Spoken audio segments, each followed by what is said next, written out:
بسم اللہ الرحمن الرحیم مالک یوم الدین روز جزا کا مالک ہے۔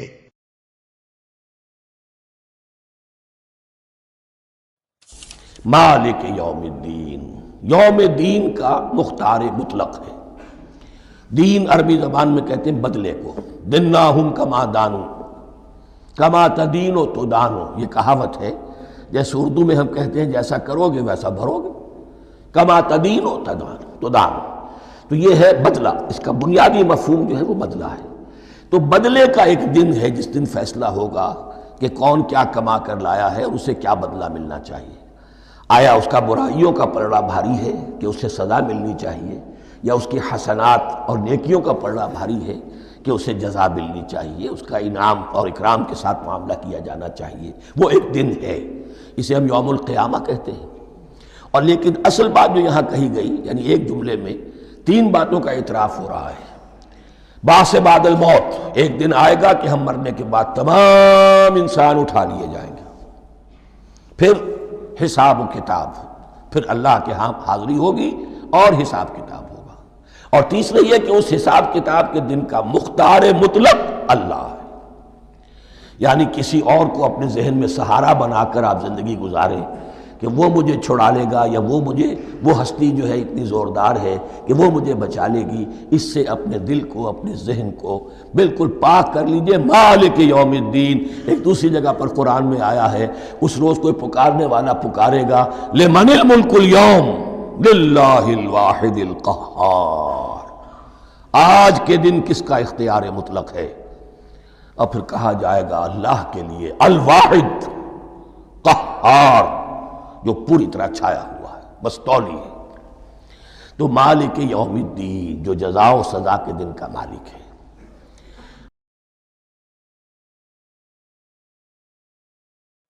مالک یوم الدین، جزا کے دن کا مالک۔ دین کے دو معنی ہوتے ہیں۔ ایک معنی جیسے دین اسلام ہم کہتے ہیں، دین کا وہ معنی کیا ہے؟ قوانین کا مجموعہ جس کے سائے میں آپ نے زندگی گزارنی، اس کو دین کہتے ہیں۔ اسی طرح دین کا ایک معنی جزا ہے، اور یہاں مراد چونکہ قیامت کا دن ہے لہذا جزا کا دن۔ جزا کیا ہوتی ہے؟ جزا کسی عمل کے بدلے میں جو مقرر شدہ انعام یا سزا ہوتی ہے، اس کو جزا کہتے ہیں۔ مالک یوم الدین، جزا کے دن کا مالک، سب چیزوں کا مالک ہے، لیکن بعض چیزوں کی میں اللہ خاص طور پہ کہتا ہے۔ جیسے سب مہینوں کا مالک اللہ ہے نا، لیکن اس مہینے کو فرمایا شہر اللہ، اللہ کا مہینہ، اس میں کوئی خاص بات ہے۔ تو قیامت کے دن کا مالک ہونے میں کیا خاص بات ہے؟ اس لیے کہ قیامت کا دن جب آئے گا تو مجھے اور آپ کو یہ پتہ چل جائے گا کہ ہم تو جن چیزوں کا خود کو مالک سمجھتے تھے، ہم تو ان کے بھی مالک نہیں تھے۔ ہمارے پاس جو کچھ تھا وہ امانت تھا اس کی، آج پتہ چل گیا کہ اصلی مالک کون ہے۔ تو یہ دنیا میں اللہ بتا رہا ہے کہ مالک میں ہوں، اور قیامت کے دن وہ جو تمہارے بدن کے حصے تھے وہ بھی تمہارے خلاف ہو جائیں گے گواہی دینے میں، چونکہ مالک میں ہوں گا۔ میں کہوں گا بتاؤ یہ کیا کرتا تھا، تمہارا ہاتھ بھی تمہاری بات نہیں سنے گا، تمہارے خلاف گواہی دے گا۔ اس دن کا مالک میں ہوں، اس دن تمہیں پتہ چلے گا اصل مالک کون ہے۔ تو پیغام کیا ہے اس میں؟ قرآن پڑھنے اور سننے والے کے لیے کیا پیغام ہے کہ جب اصلی مالک وہ ہے اور کل یہ پتہ چلنے والا ہے ہم کو، تو جب اللہ نے بتا دیا تو آج ہی پتہ چل جائے اصلی مالک وہ ہے، تو پھر انسان کے پاس جو کچھ ہے انسان جان لے کہ اس کی امانت ہے، تو جس کی امانت ہے اس کی ناراضگی کے راستے میں اس کی چیزوں کو استعمال نہ کرے۔ یہ مالک یوم الدین کا ایک پیغام۔ اور سب سے بڑا پیغام کیا ہے؟ کہ تمہیں ایسے ہی پیدا نہیں کیا گیا، ایک دن آنے والا ہے کہ جس کو تم نے اپنی زندگی کا حساب کتاب اللہ کی بارگاہ میں حاضر ہو کر پیش کرنا۔